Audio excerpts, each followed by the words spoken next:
Menglong's case continues to burn across the globe, and this time the fire is not only in showbiz, but in three places at once: Taiwan's sky, China's cinemas, and the stock market's red screens. Can you believe it? A memorial ritual for Yumang in Taiwan reportedly burned 360 million TWD worth of joss paper. During the livestream, the sky suddenly changed color. In the clouds appeared a gigantic fish-shaped pattern. Fans wept in the comments, "He really came back." Meanwhile, a red film on the mainland, Fire Seeds, opened, only to become an epic disaster. With 7,700 screenings, the average auditorium didn't even have half a person. A 0.4% occupancy rate and just 180,000 renminbi in box office. The internet exploded. Is this film a funeral? Even more shocking was the reckoning in capital markets. Mango Excellent Media, parent of Tianyu Media, saw its stock plunge 6 straight days, over 7 billion renminbi in market value wiped out. State funds couldn't prop it up, hot money rushed for the exits. The entire market was awash in red. These three storms, ritual, film, and stock crash, seem unrelated, yet point to the same reality: power can bury the truth, but it cannot bury memory. This isn't gossip, it's a cross-border, people-led backlash of conscience. From the ritual in Taipei to the cinemas in Beijing to alarms on the trading floor, though Menglong has left, his name is waking the entire Chinese-speaking world. Taiwan's calling the soul, 360 million in joss paper and a fish in the sky. Let's focus first on Taiwan. On October 17 in Banqiao, New Taipei City, a 5 to 6 hour memorial and soul-pacifying ritual for Menglong began. The organizer was veteran agent Sun Durong. Sun Durong was Yu's first mentor. He calls himself foolish father and regarded Yu as his own child. After the incident, Sun became one of the bravest voices, even posting a non-self-harm statement, saying he'd received threats. This ritual was distinctly different. Sun said he didn't want the atmosphere too sorrowful, so the venue looked more like a lively event.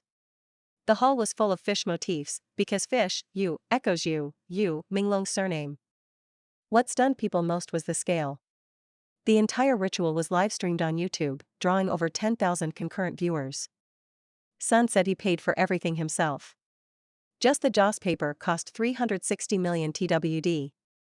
He also prepared paper replicas of a luxury Debao villa, fancy cars, and the latest 3C gadgets.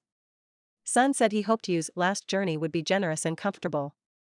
During the stream, several moments stirred viewers. The priest chanted in Taiwanese. The chat anxiously asked, "Can Menglong understand? Could you use Mandarin?" Fans also noticed the priest read Yu's birth year as 1986, but it should have been 1988. Comments flooded in begging staff to correct it. As the ritual proceeded, on-site fans captured a rainbow suddenly appearing in what had been a clear sky. Then came the unbelievable scene. Clouds first formed a face-like image, then slowly became a giant fish. When that image spread, many fans cried, "He must be watching." He received Taiwan's blessing. Sun's confession. Supported by others, Sun spoke to the camera. "For the first time I feel lonely and helpless." He said organizing this isn't people-pleasing, he just wanted to send his child off properly, because he called me dad once. If I didn't do this, I'd feel I let myself down. During the ride he even knelt and cried, reciting, "Accept what this useless father has done for you," the blessing ritual. It wasn't only a farewell, it was a statement. Through it, Sun told those forces behind the scenes, "Someone still remembers, and we will not forget." Fire Seeds as a funeral lamp, a victory for a nationwide boycott. If Taiwan's ritual was mourning, then on the mainland an angry boycott targeted suspected perpetrators. At the center was a movie called Fire Seeds, a main melody, CCP praising red propaganda film. Why boycott it? Because one of its leads is Tian Herong. Online allegations in the Menglong case named Tian as a key capital player, suspected of being deeply entangled in the incident. What made it eerier, during promotion, Tian slipped and said living body instead of Fire Seeds, then hurriedly corrected herself. Netizens erupted, "Who says living body in daily life? Has she been saying living body too often recently?" A full network boycott followed. An awkward premiere. On October 12, the Beijing premiere was painfully awkward. Two core actors, Fu Daolong and Jiang Wu, did not attend, nor did they promote it on social media. Observers saw it as a public distancing, refusing to appear with Tian Herong. An epic box office flop. On October 16, the film opened, and it was a disaster. Numbers first. Pre-sales, a pathetic 12,000 renminbi.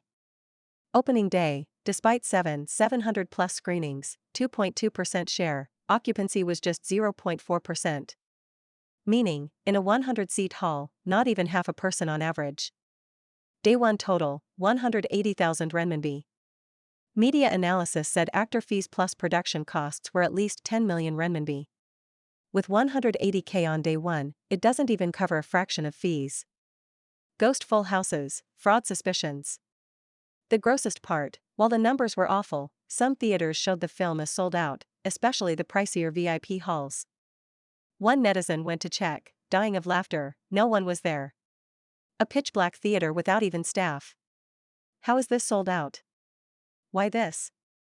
Speculation, the studio issued tasks. Perhaps forcing students to go. Or, as many suspect, money laundering. Would they really spend their own money just to give theaters a cut? More likely it wasn't theirs to begin with, run it through once and it becomes legit income. Even fraud couldn't save it. The boycott worked. On Dubon, short reviews, long reviews, and discussions were all closed. The film was destined to be a 3-day tour in theaters. What does this prove? That even in a high-pressure environment, ordinary people still have tools. If we can't speak, we vote with our feet and our money. Avalanche of capital, mango stock keeps crashing. Public anger shows not only in theaters but in cold numbers, stock prices. Recall that Menglong and Xiao Renliang had signed with Tianyu Media. Tianyu is China's only state-owned talent agency. Its parent is the well-known Mango Excellent Media. Mango belongs to the Hunan Broadcasting System, with hard connections across politics, business, and entertainment. After Menglong's incident, this mountain began to shake. From October 9, end of Golden Week, Mango Excellent Media, 300413, began to plunge. October 9 and 10, minus 6.68% and minus 5.12%, wiping out 7.67 billion renminbi in market value. By October 15, the price fell from 34.66 to 30 renminbi and 28 cents, nearly minus 13%. Though large funds repeatedly tried to prop it up, major money kept reducing positions for days, the downtrend wouldn't reverse. Data showed both main funds and hot money were net sellers in the tens of millions to over 100 million renminbi. Shenzhen exchange data indicated that in September alone, Mango's shareholder accounts fell by 15,400, a minus 28.92% drop. What is that? Panic selling. Capital is the most sensitive. The public opinion tsunami has materially shaken the state media giant's foundation. 798 Art Museum response deepens doubts. While discussing capital, we must mention a chilling rumor: Beijing's 798 Art Museum. Some netizens alleged the museum displayed human-like realistic specimens. Even worse, netizens compared clothes and shoes on display to those once worn by Menglong, Xiao Renliang, and Qiufeng, a monk who also died mysteriously. There were even claims that one exhibit contained the eye of actress LV Jiayong, who disappeared in 2019. The museum was plunged into a storm. Its response was merely a weak internet rumors, don't believe them, without announcing exhibit provenance or artist info. Online chatter claimed the museum's real boss was Shi Tao, the gay husband of Zhiguangguang, Li Ming. And Zhiguangguang, Li Ming, was alleged to be a red aristocrat. The apartment where you fell was rumored to be his. See? All threads point to the same dark network of power and capital. Recap: this was not merely an accident. For newcomers, here's a brief review of how it started. This wasn't a mere accident. Menglong, 37, fell to his death on September 11. Beijing police said it was an alcohol-related misstep. But the doubts are glaring. Why the disbelief? Because it wasn't the first. 2016, Xiao Renliang officially ruled a suicide. But rumors swirled that he angered the powerful and suffered extreme abuse before death. 2024, Qiufeng, Xing Zhongping. Officially a car accident. But reports said his body had sutures, suggesting organ harvesting. He was seen in a livestream silently mouthing "Save me." Common threads? Yu and Qiao were with Tianyu Media. Yu, Qiao, and Qiufeng reportedly shared the same agent, Du Chang.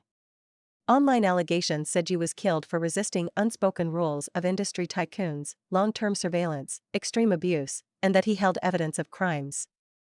Netizens found videos where Yu seemed to whisper help during a livestream, signaling 540 with his hands, and showing bruises.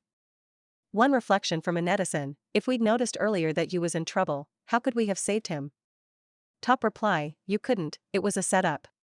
Some pointed out those behind it might be backed by an entire state.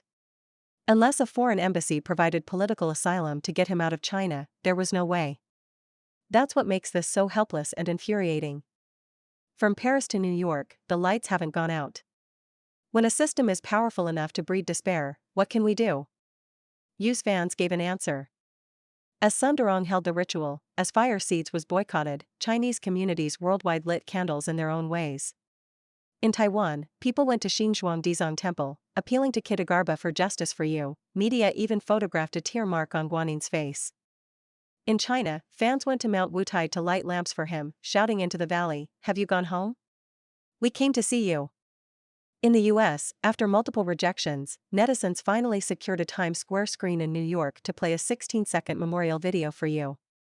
In France, fans crowdfunded and successfully sponsored a bench in Paris's Tuileries Garden. In March next year, Yu's name will be engraved on it. From the ritual in Taipei to a bench in Paris, from zero occupancy in cinemas to mango stock plunge. We see that when power tries to bury a crime, people's memory and anger bloom worldwide in ways beyond control. In Taiwan, the 360 million TWD in Joss paper wasn't so much for the departed as a battle letter to the authorities. The box office of Fire Seeds proves that no matter how mighty red capital is, it can't force people to swallow a suspicious lie. This is far from over. But that's it for today's episode. I want to hear your thoughts. Do you think Sunderong's ritual was heartfelt mourning, or a more forceful protest? What's your take on the ghostful houses around Fire Seeds? Do you believe these global acts of remembrance and resistance can ultimately bring out the truth? Please share your views in the comments below.